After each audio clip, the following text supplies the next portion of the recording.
迎回到独立特派员的节目现场。接下来带您关心的是，两位将年轻岁月奉献给台湾原住民的法国女性人类学家，把台湾称为第二家乡的尤安娜·高葛兰，从1977年来到台湾后，决定研究台东卑南族的南王部落。她获得族人的信任，记录下原本严禁女性参加的大猎祭，同时出版了第一部卑南语法语字典，留下许多珍贵的研究素材。而另外一位维洛尼卡·亚诺，则从1970年代开始研究兰语的达悟族文化，至今长达近半世纪。他保存了许多达悟族语的录音，累积许多来自兰语原住民第一手的海洋文化、口传文学，还有歌谣资料，弥足珍贵。这两位法国的女性人类学家几乎把她们一生宝贵的青春都奉献给台湾的原乡文化，相当动人。一起来看看他们的故事。Voilà, Araïtaï. Alors elle, je vous ai mis un joli chant parce qu'elle m'a fait un très grand plaisir de me chanter un chant de retour de chasse de tête. Parce qu'elle avait beaucoup plus de 80 ans et elle avait vu les derniers retours de chasse aux têtes. Non, je faisais partie de leur vie. Il n'y a eu absolument aucun rejet. Parce que j'habitais là, je mangeais, je couchais et je parlais.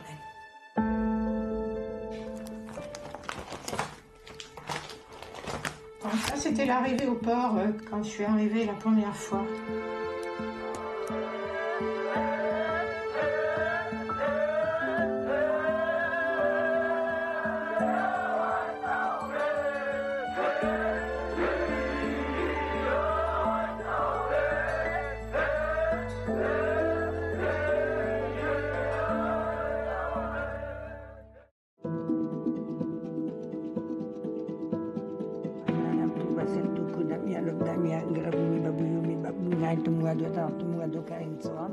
On me l'a reproché parce que je n'ai étudié que Nanwao, que Puyuma. Quand je suis arrivée en 83 avec mon sac à dos, nous nous sommes tout de suite installés chez Tomomatao et Tinatao Chetian, dans cette petite pièce. On s'est installés là. Et la première chose que nous avons réalisée, parce que j'étais avec mon mari à l'époque, la première année, c'est le plan du village. On a immédiatement dressé le plan du village et nous, notre maison, elle est là. D'ailleurs, Tomomatao Chetian me disait que la chambre, je sentais Arbalakalaka, sentait l'étrangère. La chance aussi, c'est d'être tombé sur Tomomatao Chetian parce qu'il était un officiant et il avait beaucoup d'influence au village. Il savait qu'à ce moment-là, j'étais sur tel sujet ou tel sujet. Alors, il invitait les gens, il faisait un petit repas et hop, c'est lui qui posait les questions et hop, moi j'enregistrais, je notais, voilà. Et puis pour les généalogies, il me disait « Ah, on t'a pas dit ça, mais lui, il s'est marié, mais en fait, ses ancêtres, vraiment, c'était l'homme clé, oui. » Normalement, en tant que femme, je n'ai pas le droit d'aller dans la montagne avec eux. Alors j'ai dit « Mais non, je ne suis pas une femme, comment le savez-vous » Alors ils m'ont d'abord dit « Tu as les cheveux longs. » Ah, j'ai dit « Très bien, je les coupe. » Moi, je coupe mes cheveux, ça m'est égal. « Ah oui, mais tu as une poitrine. » Ah oui, là, c'est un peu plus difficile. Je filmais, mais à 2-3 heures du matin, quand il commençait à s'endormir, hop, et un homme me redescendait, et hop, je repartais dans la montagne.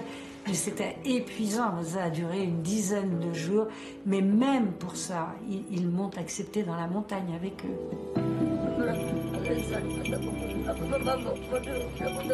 Et les chamans avec qui j'ai passé ma vie, finalement, jour et nuit aussi, ils ont compris.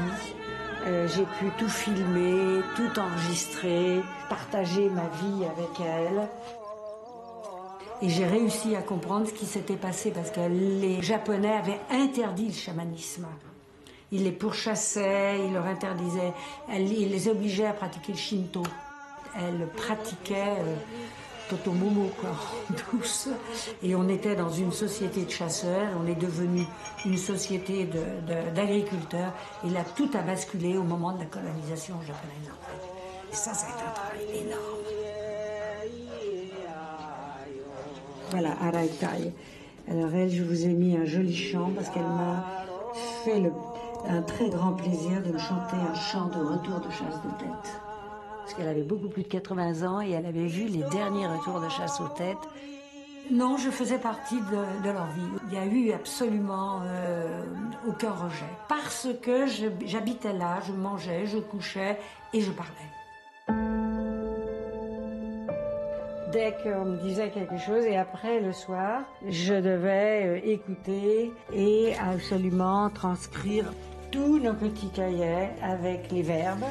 Et une fois que l'on avait repéré tous les verbes, eh bien, on essayait de les travailler avec des exemples, voilà.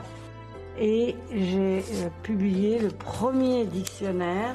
L'idée du dictionnaire m'est arrivée assez vite quand même, parce que je me rendais bien compte que la langue s'en allait en mourant.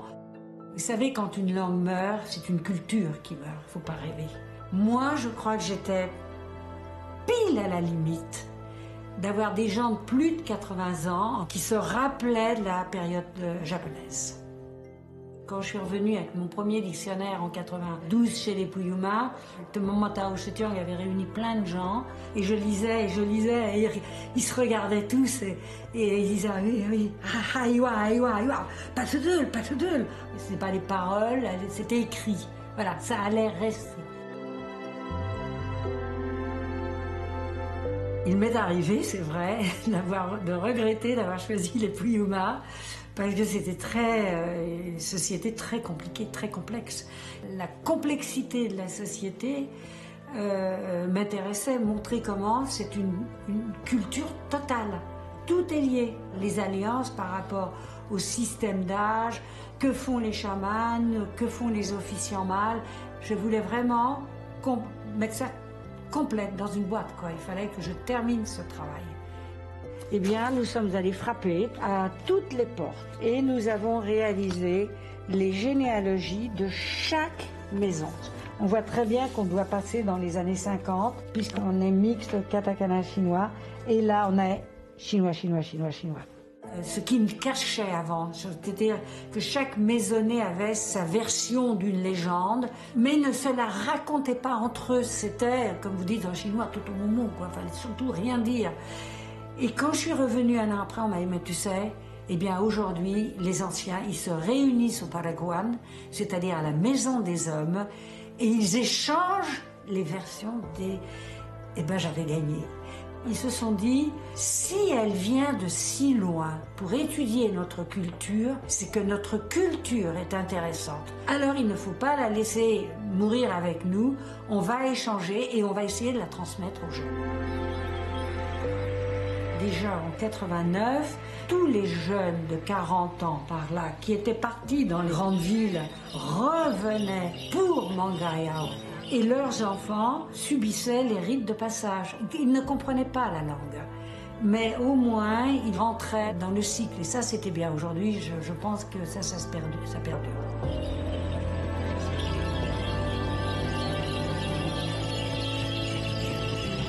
Si les enfants d'aujourd'hui, grâce à la petite école, peuvent se réapproprier leur langue maternelle, ils vont donc retrouver des pans de leur culture.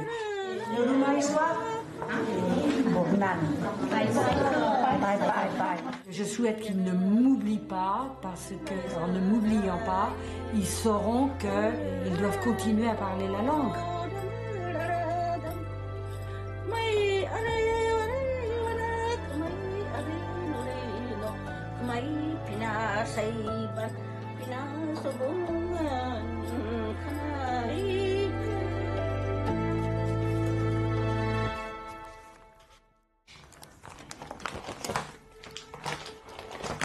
Ça, c'était l'arrivée au port quand je suis arrivée la première fois.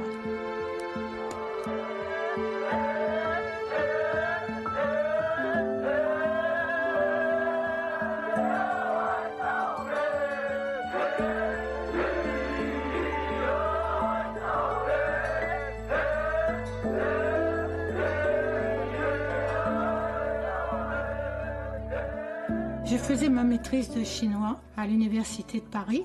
Je me suis dit, j'aimerais beaucoup apprendre la langue. Taïwan, il y a peu de Français. Et pour parler la langue, c'est l'idéal. Il ne faut pas qu'il y ait trop de Français. Une ethnographie illustrée des aborigènes de Formose, les Yamis, que j'ai vu au Muséum d'histoire naturelle de Paris. C'est ce livre qui m'a convaincue d'aller chez les Tao. Donc je pensais faire l'aller-retour, rester une semaine chez les Tao. Mais il y a eu un typhon, j'ai été obligée de rester 2 mois. Mais bon, c'est comme ça qu'a commencé mes recherches chez les Tao.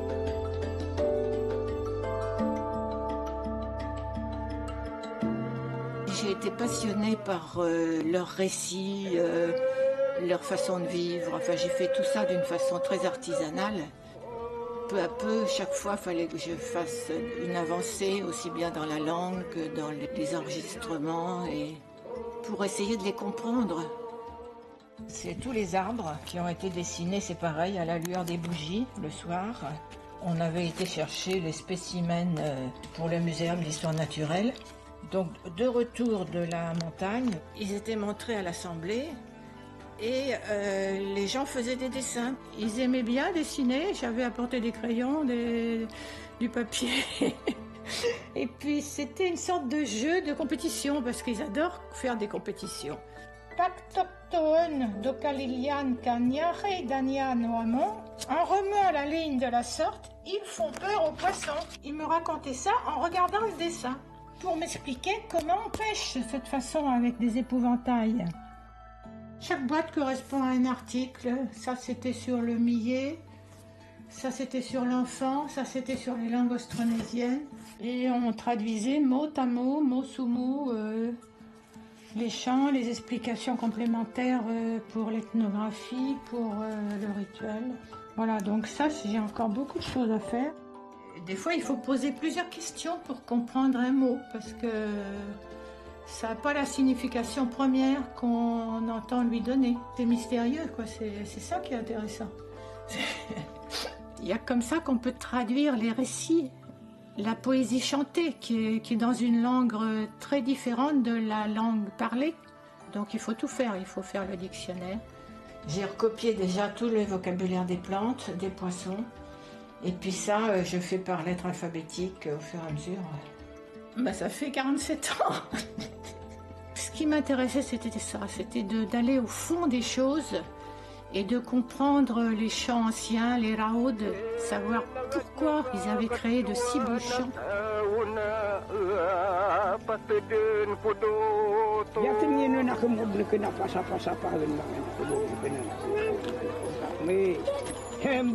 Le magnétophone a beaucoup joué parce que eux qui ont l'habitude de chants responsoriaux où il faut toujours répondre, donner la réplique, ils ont écouté les chants des autres villages et ils ont voulu leur donner la réplique. Donc il y a presque eu des compétitions à la suite de ça. Au niveau linguistique, les Tao font partie du monde austronésien. Là, je suis allée aux îles Batan en 77 et en revenant des îles Batan, je suis retournée chez les Tao et je leur ai fait écouter les récits des îles Batan. Et ils étaient fous de joie. Les gens sont venus de toute l'île pour écouter les récits, les chants de ceux qu'ils considèrent comme leurs frères. C'est vraiment, autrefois, il y avait sans arrêt des voyages vers les îles Batan. Ce qui m'a permis aussi de faire une comparaison des langues, du vocabulaire.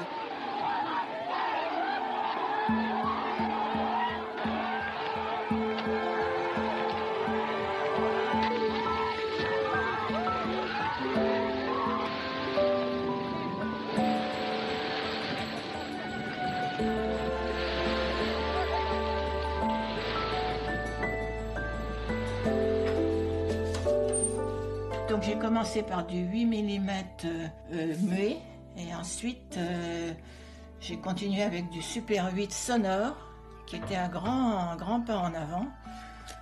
Et puis ça c'est parce qu'avant il fallait se balader avec le magnétophone d'un côté, énorme, et le film, les films qui duraient 5 minutes et puis peut-être un quart d'heure. Et puis le magnétophone à côté, après il fallait mettre tout ça ensemble. Seul, mais aidé quand même par des gens, les autochtones, les gens du pays. Il y avait Sienne Malahode qui m'apportait des poissons, là, très gentil. Les meilleurs de tous les poissons. Et puis il y avait Sien Paroxo qui m'a suivi tout le temps. Là-bas, chez les Tao, le travail, c'est ce qui est le plus important. Il voulait finir mon travail, parce que mon travail, c'était devenu le sien. Quand je suis venue en 94 avec ma fille, il lui a donné le nom de Simangana, c'est-à-dire celle dont on espère le retour. Et moi, je suis devenue Sinan Mangana, mère de celle dont on espère le retour. Quand je suis rentrée en 72, après être restée 2 ans à Taïwan, j'ai présenté mes films au Muséum d'Histoire Naturelle. Et ils ont été très intéressés par le film, les battages du millet qui sont faits par des hommes, alors que d'habitude dans le monde entier c'est fait par des femmes. Ce qu'on me reprochait un peu, c'est de ne jamais être sortie de cette île. Ça se fait pas, quoi. Faut changer un peu. Et maintenant, les Tao ne parlent plus leur langue.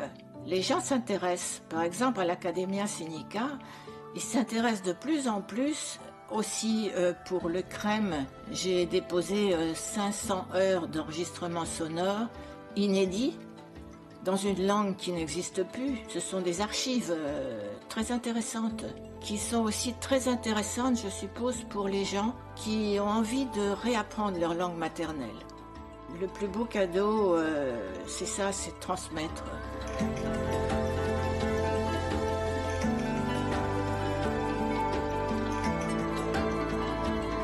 J'ai été accueillie avec amour, c'est vraiment... ils m'ont donné beaucoup.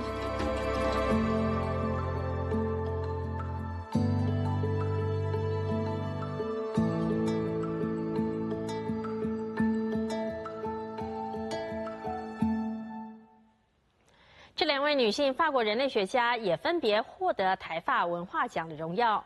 他们的研究不仅为卑南族和达悟族留下珍贵的记录，也让世界更理解来自台湾原乡的文化资产。最可贵的是，他们的研究工作至今都还在继续进行当中。